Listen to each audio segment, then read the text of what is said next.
Hey guys, this is Debbie, and I'm going to talk to Latt again for a follow up on how to use, when to use, why we should use them.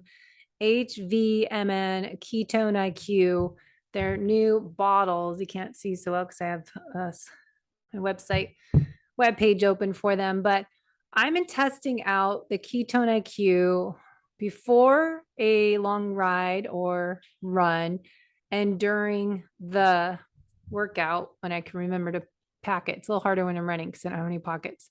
But when I go for a long bike ride, I am trying to test this out. So, like going for a 3-4 hour bike ride, it might have it hour and a half, 2 hours into it, just to see if it does anything to my performance. Now, I honestly would like to lose some weight. So, fat loss is a goal. I have a little bit of weight to lose, but also I want to improve performance. I'm trying to get stronger and faster. And I think if you are like me, aging athlete, we need to work on speed. So let me bring in Latt, and we're going to talk about how we can use this and talk about the science and the protocol behind it. So let me just push pause here and bring him in. All right, guys, I've got the smart guy here, Latt, on the show to talk a little bit more about these new ketone shots. So, as I've been sharing on my Instagram, Low Carb Athlete, and on Facebook, how to use Ketone IQ shots for the endurance athlete, as they have some protocols on the HVMN website to take it before, when to take it during, and how it can help our recovery. So, I asked Latt to come do a short little video with us to explain the science, like why do I need to take ketones? How's it going to help me if I'm not a Tour de France cyclist? Or, well, my friend last weekend did a 40-hour bike ride and she really needed these and I couldn't find any more because I gave them away. But that's when you need, when you have to ride your bike in the middle of the night and not sleep for 40 hours. So, Latt, thanks for coming on. Show us your brilliancy on your ketone research. Thank you. Thank you so much. So let's start with covering the basics, right? So ketones, what are the roles of ketones in exercise, endurance exercise, Yes. in general? Ketones are essentially providing you with energy. So if you look at ketones the way you look at glucose, the way you look at fats, it's essentially the same. It gets broken down into the cell, in the mitochondria to be specific, and get metabolized to provide and produce ATP, which is energy, which is what you need for exercise, right? So the different types of so when we talk about calories, calories is essentially how much energy this molecule is producing. And this is where it differs slightly between glucose, ketones, and fats. And what we have seen in research is that when you have ketones for endurance exercise as well as glucose, you are creating this hybrid fuel situation where you are able to tap into the metabolism of carbs as well as metabolism of ketones. So that's why in the research, we found that the people who are on carbs and ketone, they tend to be able to run further, or in the time trial, they tend to be able to have a higher work output. So At that's what intensity though? Is that when so they're that's anaerobic or aerobic? Doesn't so matter. they have pre-fatigue for about an hour to 3 hours, depending on which study you're looking at, and then they'll ask them to do a 15-minute time trial. So that intensity is up to you. It's like as hard as you can push for 15 minutes and see, and then they measure the work output.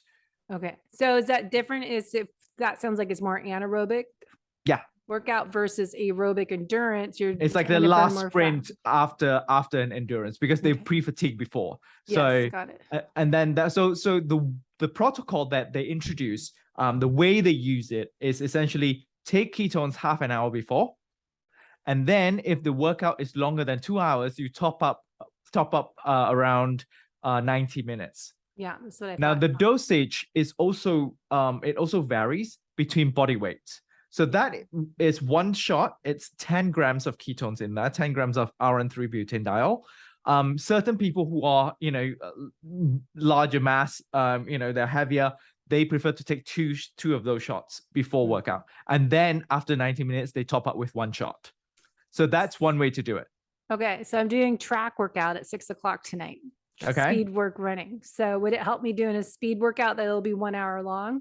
Should I take a shot before? That's fine. I run don't faster? think you have to top up. I think it will still help you during the workout for the pre-workout sort of protocol. And you will find yourself just easier in terms of doing the workout and have more energy. But there is no need to top up, given that it's not going to last longer than an hour. Yes, but take it 30 minutes beforehand. Yes. Right? Take it Yeah. 30 minutes The before. speed workout sucks. So whatever help I can get, you're going all out. 30 minutes to 1 hour, that's fine. You don't have to like stick exactly there, but most people find 30 minutes as the sweet spot. So try just do your own experiment. So that's the pre-workout protocol. Okay. There is another study that shows the post-workout recovery protocol. So that study, they put the cyclists through Tour de France sort of training regime, and after they finish workout, half an hour after, they are given carbs, protein, so the standard recovery strategy with ketones. Okay. And then they also take it before sleep. Same thing, carbs, protein with ketones. So they take either 2 or 3 doses per day, because they either work out once or twice a day and then before sleep. And that study, after 3 weeks, they saw an improvement of 15% work output. So over time, there's a compounding effect where they recover better and they possibly sleep better. And because of that, they're able to push more and more, and it compounded over the course of 3 weeks, and it improves work output by 15%. So would that the recoveries, and what are they using to measure their improvement in recovery and their sleep? Like the sleep, is it or a ring, like HRV? No, they didn't. They didn't doing? measure the sleep. We are measuring. We are running a study right now with University of North Georgia, where we do have sleep data and HRV and all that. That is, I believe we are completing data collection end of October. So hopefully we have very exciting data to share, which is very specific to Ketone IQ as well, because a lot of these prior studies were on ketone esters, but we believe that it's the elevation of blood ketones, regardless of the means of exogenous ketones that you use, that gives you the benefit. So this study we are very excited about because it's specifically on Ketone IQ. We are looking at sleep quality for a week, and then we are putting them through physical activity as well as cognitive tests. So we want to look at the coordination, we want to look at the reaction time, as well as physical endurance. So very exciting study there. With this study that I just mentioned, in terms of the improvement of recovery, that's why I said maybe sleep, because they didn't measure it, but I'm assuming 3 weeks of grueling exercise and training and you see an improvement, you have to have some form of good quality sleep, right? Yes. They measured the work output, the calories intake, but they didn't really measure sleep per se, or sort of like recovery per se. Yeah, it would be good if you could just track I don't know if the REM or the deep sleep would change from it. It'd be interesting to see. Yeah, that will be change. super interesting as well, for sure. And in terms of like, if you look at isolated cases as well, in terms of studies, they have shown when taken together with carbs and proteins, ketones have shown an improvement in leucine-mediated mTOR activation, which means protein synthesis. So that also helps with recovery as well. And then another paper that infuse ketones with glucose post-exercise improve glycogen resynthesis by 50%. So you are replenishing your glycogen. Now, this is very important for endurance exercise athletes, especially if they're going like, back to back to back, after the next day, you need your glycogen stores for your next day. You need your body to be able to break down the glucose that you consume, and then, reconstitute that and form your glycogen stores again. And that has shown to be helpful when taken with ketones and glucose. That's specifically on my muscle biopsies. Interesting. So going back to the the protein and the carbohydrates, do they Yeah. have specific what you'd have? Like, is it a whey protein? Because I know whey is highest in leucine. And what type of carbs? Like, do you throw berries in a whey protein shake? Is that's your carb and protein? I wonder what they researched. I believe it's dextrose, and the protein is just a standard bulk protein of like 60%. I can pull out the data if you want. Yeah, well, I can look it up after. I just was curious because they'll say protein and carbs, but people always want to know what, like carbohydrates. I'm trying to clarify their nature's carbs, berries, non potatoes, sweet potatoes, stuff Right, like right, that. right. But if we're not saying have a bagel and some whey protein mixed together somehow, or but not mixed together, but like two sources. So it'd be good to have. Just thinking it's a great opportunity to share some examples of All how right. we would do that. So carbohydrate, total is about 60 grams. 60. Has 30 grams of maltodextrin, 20 grams of sucrose, 10 grams of fructose. Oh. In terms of protein, they have non-essential amino acid 15.9 grams. Total protein is 31 gram.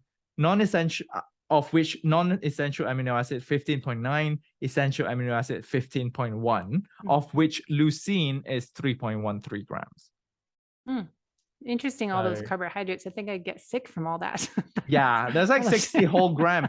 But granted, these people are working out for quite a long time as well.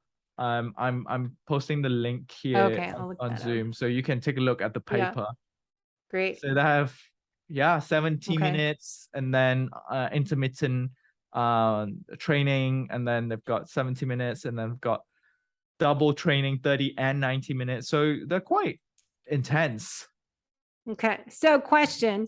Yes. It sounds like a lot of the studies so far have been done in more anaerobic sports versus fat burning, kind of low heart rate training. Because even the Tour de France, I think they're racing at pretty high heart rates. Yes. But is there benefit or when you're burning fat for fuel already as like a maffetone, we call it max aerobic function heart rate, 120, 130 zone 2, to take ketones if I'm going for a 3-hour bike ride or 2-hour run, keeping at my low zone 2?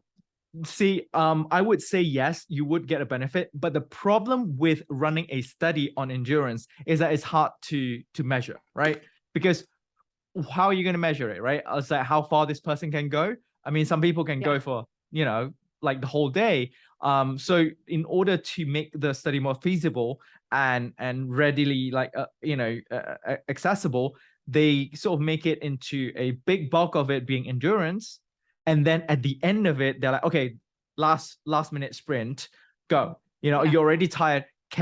So the whole premise of these studies is around fatiguing these athletes to the maximum, and then to see if there's any spare gas left. So I was just at a 50K trail run last weekend, and they could have done this there. It was they had a 100K and a 50K, and they had this horrible last 5K loop after the finish line. So they had to go past the finish line, go do a 5K, and then finish. So that's where you would take it. Yeah, exactly. I think in general though, in like just steady heart rate or from low to intermediate like intensity endurance exercise, I could definitely see ketones generally just providing energy to you, regardless whether you are keto adapted or you're glucose adapted, because you will burn ketone readily anyway. So a lot of people, they don't understand. It's like, what if I'm not keto adapted? Know that our body evolutionarily already have the enzymes and hormones needed to metabolize ketones. So it doesn't matter whether you're on keto diet or you're not on keto diet, or you have never, been on a keto diet. If you drink ketones right now, Ketone IQ right now, you will be able to reap the benefit and get the energy out of it. And that's the beauty of exogenous ketones, because you don't need that adaptation period. You are straight up giving your body ketones that is readily available to be metabolized. So having said that, would that help with fat burning? I don't think it will help with fat burning directly, but it will help your body to, if you're on keto diet, you are already burning fat, it will help upregulate those enzymes to burn more ketones when you run out of the exogenous ketones. So your body go from exogenous, you run out, and then it switches back to the endogenous ketone that you produce from your fat. And that also creates that buffer period where you can run longer as well. So you're pushing yourself further, you feel better, and you are priming your body to be able to burn all the fat afterwards already. Okay. Yeah. And I think also it comes to mind people that are trying to do low carb and get fat adapted and show some nutritional ketosis in their testing, but they can't. They're struggling because they have hidden internal stressors as pathogens, for example, or mold toxicity or some internal stressors. So I'm finding this because I coach athletes that we do their lab testing as well to get a personalized coaching program. So there's a lot of people that struggle to burn fat. And if they use like Biosense or Keto Mojo or something to say, okay, am I showing any ketones, but it's low, even though it's overnight, or even though they're testing in the middle of the day and there's no ketones, maybe they're struggling to have their metabolism or something's broken inside, but taking a shot might help them get the clarity, the benefits of ketone for brain fuel.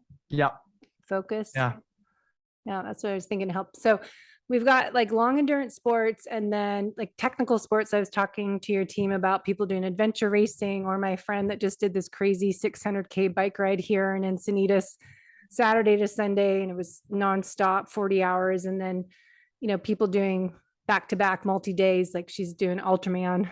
That's 3 days of crazy endurance. So I think that's when it even would be more an advantage to take something like this when you are exhausted and you need to ride your bike and not fall off of it.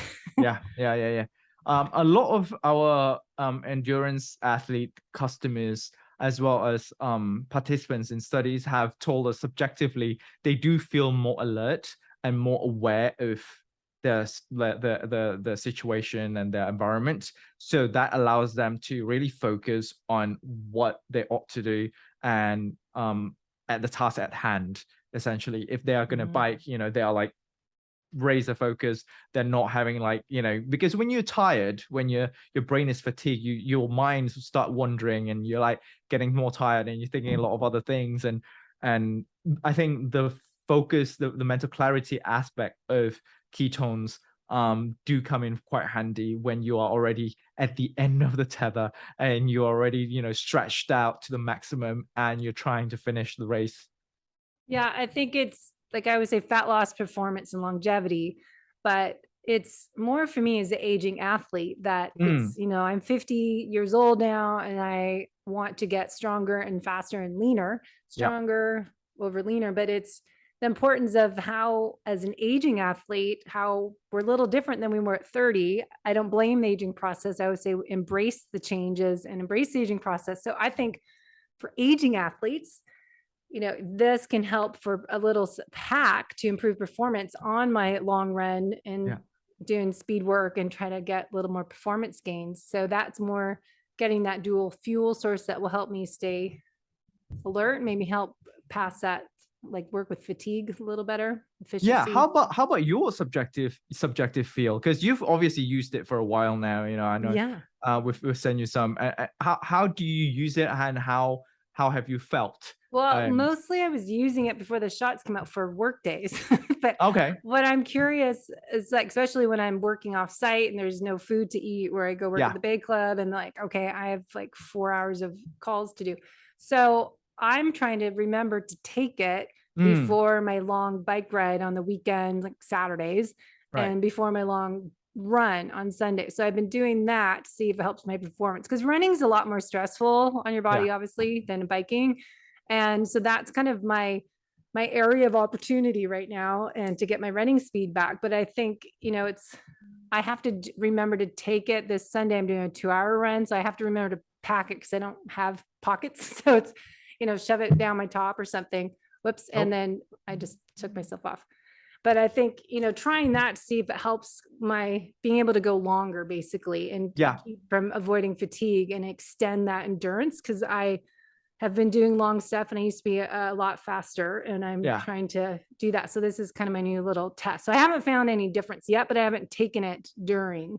Okay. But biking, it's hard to test because I'm usually pretty good on cycling and I love it. So I'm already in a good spot. Yeah. Biking is just stressful. And that's exactly why those studies like test on athletes who are already maxed out, because most of the time they don't feel the difference, right? Because they are used to doing that stuff. They are so fit, and if you don't use athletes, then you have the other problem of inter-individual variability because of the different or various fitness levels. So you have to pick your fights essentially. Yeah. So in most of these studies, they pick the athletes because at least it's more homogeneous in terms of fitness level. But the caveat is that you have to really tire them out and push them as far as you could before you can see, what is that extra edge that you are giving them? What is that extra push that ketones are giving them to reach that finish line? Yeah, So, no, I really notice it. I do on the bike ride because I could go longer and I was feeling really strong, and I don't really need to eat much on a bike ride. I just have sometimes a bar for our bike ride and a fuel with LMNT, and I took this and I felt strong to the end. And my friend, I must say, that did that crazy 40-hour bike ride, she took some of this in her training rides last week and didn't have time to eat. And she did a little video on her Instagram, Ingrid, and she kicked butt. So she really felt a difference when she was going into something mentally exhausted. Great. Sorry, I keep touching my cord keeps hitting off. But she felt a difference because she went into it being mentally fatigued, trying to get logistics of a bike course. So she really felt it was pretty fun to see the difference on her brain to clarity, to get her mind and the game on a course where you don't know where you're riding. So I recently gave it to a friend who's a swimming instructor, but he also has classes beforehand, so he'll have like 2 hour classes and then go straight to work and be in the water and be a swim instructor, and then after that he has to go home and do his homework, and he's always complaining that I'm too tired, like my brain is just not working to do these math questions. So I gave him a bottle and it was like, why don't you just try it? And he's like, okay, I definitely feel like I'm more energetic, at least like keeps me up for the duration of time where I need to do my homework, but also keep me focused. A lot of people, they describe it as kind of stimulant-like effect without the stimulating effect, without the jittery, it's like calm energy for your brain to like really to work with. All right, so last question, then I know you have to go. Female athletes versus male, because I always ask this now whenever research studies, because they're usually always on men because women are hard to test because of her hormone cycle. So any research that you found for females versus male? At the moment for exogenous ketones, I haven't found any yet. There was one study looking at ketogenic diet and the effect on basal metabolic rate, which showed for postmenopausal and men, postmenopausal women and men are similar. But premenopausal women, they found their basal metabolic rate, I believe it decreased with ketogenic diet. So it's slowed down, which is very interesting. Because most people, they found that they lose weight, but then obviously you think like, oh, I'm increasing my basal metabolic rate, but they're actually slowing down. So is that because, the lack of, or the appetite suppression effect that is causing them to eat less and therefore making the body sort of thing to go into more survival mode and lower the basal metabolic rate? Or is the body lowering the basal metabolic rate, but in all like sort of general terms, it's still having calorie deficit and yet having that energy? So your body says, okay, I am lowering my basal metabolic rate, but I can still meet the energy expenditure demand of my body and brain because I'm on ketogenic diet, because the ketone makes so much difference compared to a high carb diet, so that I am actually losing weight, being in a healthier weight. I don't need that high basal metabolic rate. I'm preserving my functions and I'm still, thriving. So a lot of studies, can sort of like still around the corner and in the horizon to be seen and investigate the actual mechanisms here, and the difference between age groups, the difference between genders, the difference between athletes versus normal people. There's so many different, because metabolism is unique to each individual. As much as we want to generalize it and have one paper that tells us everything, like yes, I'm a scientist, but I also don't know everything, right? No. So everyone wants that one size fits all answer, and it's really difficult. Yeah. So all I can say is that I'll send you some ketones, go trial and error, see how you feel. That's the best way, because then you know your body best. That's so good. Yeah, I think it just goes with everything I've been saying on the show and on social media, that it's always, the personalized nutrition, and N equals 1 to figure out your nutrition and match your fueling and your training together, your exercise program, and then dive into more specifics for the female athlete. Premenopausal Yeah. is so different, and close perimenopausal women, as myself, I have to lift weights more, and it's just looking at what you're doing and try to enhance the battle of, like you said, the metabolism slowing down. So if you look at what Dr. Stacy Sims says, and then add heavy lifting, short, intense interval training, and cycle in some carbs, I think it's important for women to get more protein, lift more, and then take the Yep. ketone shots for the brain clarity. Don't go nutritional ketosis Right. around ovulation and late luteal phase, is what Dr. Mindy Pelz is showing a ton of research on in her new book. So I think it's great for women always to clarify, this is what we find, but for pre-menstrual or menopausal women, it's going to be slightly different. So it's Exactly. always insanity if you're doing the same thing over and over again, expecting the same results, and you're gaining weight, it's getting slow, and your brain fog, and it's always like, okay, stop and figure it out. Also always remember, like, ketone, as much as it's being shown to have so much benefits, you still need the other building blocks. Like if you're an endurance athlete, like glucose, it's also like glycogen stores, it's very important as well. I mean, unless you are fully on keto diet, which is fine, then you can tap into your fat stores, but a lot of competitive races, they prefer to use the hybrid. But also, for example, building muscle, like combating aging and sarcopenia. Like muscles need amino acids to build, so you need that protein intake. So while the study showed an improvement in mTOR activation and protein synthesis, but it has to be taken with proteins. So it's leucine, all the essential amino acid and non-essential amino acids. Yeah, I think people are getting that partially. Dr. Gabrielle Lyon's research is really showing the protein importance, and all the research you guys are showing. So it's slowly getting out there, and then trying to, for me, hit the endurance athletes and the aging athlete, and then the female athlete. Different categories. So, all the subsets. Yeah, I know there's so many. So where can people learn more? Where's the best place to send everyone to keep on top of your research coming out? HVMN for all social media tags, HVMN, and then Latt Mansor, LATTMANSOR on Instagram and Twitter. I have been doing IG Live with Jenilyn and Chris Irvin every week as well, just talking about various topics around health and around this week we talked about leaky gut. So just join in and ask questions and comments on there. I do look at comments and reply whenever I can. So Chris and I recorded a podcast last week, and we did 10 minutes on Ketone IQ. So we did a little promo for you guys without being intentional. Thank you. So every time I put that bottle down, I shut my video off. Some reason, magic potion of the shot, it's power.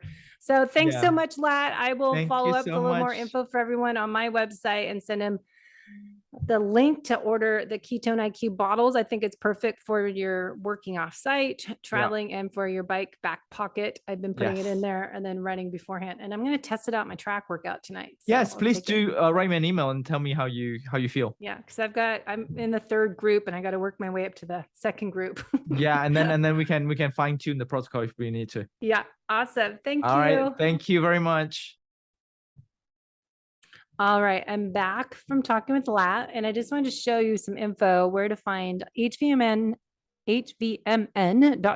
pages Ketone Science. So if you look down here on their website, if you're watching the video, it's not that they're a keto diet, they are working on metabolic health. And so I'm more focused on brain health, aging, and looking at that, but also performance. I think it's pretty cool. So they have this broken up into the health optimizer, the athlete, and the keto dieter. So you can check out the cognitive benefits and longevity, hunger control, better glucose management. But in the middle, you can see the athlete who follows a metabolically demanding training schedule, naturally elevated ketones by depleting their carb stores before workouts and competitions, drink ketones for endurance, cognitive clarity, and support recovery. So if we look at the enhanced recovery, you'll be able to see their protocol down on my website, put the link so you can look at those. But good information on here. If you want to learn more, let me know. And they have, I think good information on their website as here for path to ketones. Yes, you can get more ketones doing a low carb, but as we've experienced, not everyone needs to go 20, 50 grams total carbs a day, especially your athlete. You can probably have a larger storage tank in your muscles. The stronger you are, more muscle you have a bigger suitcase to carry around more carbs. So if you choose to have more nature's carbs, you can tolerate more. Some people just prefer to be strict carnivore and eat the organ meats and nose to tail and feel like they get enough nutrients that way. Others may want some cauliflower, some coleslaw, like I had today, coleslaw, olives, and carnivore crisp ribeye, dried ribeye on my salad. So, to each his own. I cycle in and out. Sometimes I do more carnivore. Sometimes I feel like some vegetables. Sometimes I just want to eat meat. So listen to your body. But also exercising, you'll see, you can get ketosis benefits. Exercising, intermittent fasting exercise can speed up your body's process of burning carb stores. And this will trigger the body start producing ketones for energy. So you can see that on the website. And of course, we know the benefits of intermittent fasting is a natural way to get into ketosis. So carb restricted dieting, a lot of people don't want to do that, but intermittent fasting in a smart way. And for females, they really need to be careful if you're cycling to just fasting before ovulation and after ovulation and before luteal phase. You don't want to fast during ovulation or your luteal phase. And so you can see on the website here of HVMN, you can talk to them more, but the benefit of keto intermittent fasting and how when you've been fasting longer, you can show more ketones. And this is something I've been testing with BioSense, a breath test in the morning. It's also indication of other stressors in the body. If you're not showing ketosis in fasting, maybe there's something else going on with your metabolic health. So that's what I do with clients, kind of test and investigate hidden internal stressors and external stressors. And when is it good for you to fast and when is it not? Also, working on nutrition and looking at when is the best time to do a 24-hour fast. Maybe it's better to do a bone broth fast. But going back to Ketone IQ, I think it's interesting to experiment when you haven't had time to eat, take a shot, or when you're like doing a big meeting, Zoom call, you're going out with business meeting, you need to focus and be on your game, trying the ketone shots. But I think for long bike rides and long runs, and today I'll test it out my speed workout. So check out Instagram, see what I felt, but I will continue doing my own study because it's N=1 journey. So lots more on HVMN, the benefits of ketones and fasting you'll find on here. But also you'll see the links I can put in. Nutritional ketosis alters fuel performance and endurance performance in athletes. So study that they shared and how taking ketones can help. And then I think the study he just sent me might be the same, but ketone esters blunts overreaching symptoms during endurance training overload. So that's an interesting article on when they are in, let's see what this study was.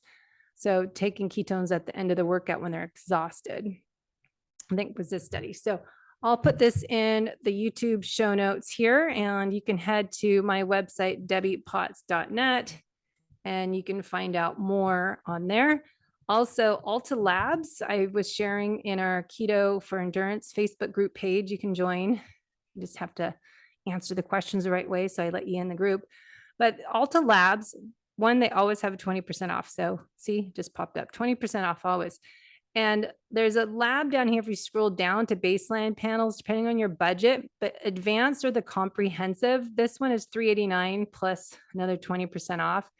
This is something I would look at getting. And then if you want to do health coaching with me, I assess this information, put it in a narrow range that we use as FDN practitioners, but see the hormones tested as HBG. T3, reverse T3 is super important. Total T3, T3 uptake, T4, free T4, the antibodies. We really need to get these full package lab tests, CRP, and this has a whole CBC and comprehensive metabolic panel, all the normal ones, but doctors are not testing all these other ones for inflammation and liver detoxification.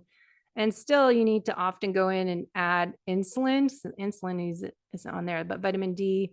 So you can go up here, and this is my page, ultralabs.com, Debbie Potts coaching, but you can just say, okay, I want insulin.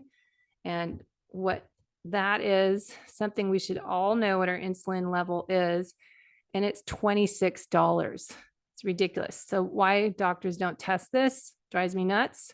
So you can get this, add it into your cart and get this tested. You can just go, I think this one is find a lab near you, LabCorp, or they use Quest. So you can use a Quest near you. So they're all over the US, not around international, because I have clients in Australia and New Zealand and Portugal and London, and it's always different people, different providers out there. So check Alta Labs, and that would be great. I think that's a great way to get started on getting healthy. So looking at your ketones for performance, but looking at the holistic method coaching, we want to identify hidden internal stressors and external stressors and figure out how you can be your best self to perform your best in life and sports. So the ketone shots, head over to the library blog page on HVMN. They have such good information. If you want to try Ketone IQ, we have a code. I try to always use low carb athlete, but you can use our code and get a discount off of the little bottles. We're out of stock, but 3-pack, or you can get the it's 24 shots you'll get in one kit for $120. But I don't use them every day. I'll use them strategically for key workouts. So if you're on a budget, you just have to save them. So spread them out. But yeah, check it out. And if you have any questions, just let me know. I just want to do a special podcast just to share Latt's protocols with you, and go to debbiepotts.net and look at my blog page with HVMN protocols for exercise, endurance, and recovery. And again, he talked about sleep too, so you can test it out. So N=1 experiment. So try it out yourself and document in your Training Peaks or however you track your workouts and your Oura Ring scores or your Whoop, and look at if you felt any difference, if you saw any improvement in speed, any improvement in your heart rate variability. I think it's fun to kind of collect all that data and have biometrics you can measure changes with taking the Ketone IQ. All right, enjoy.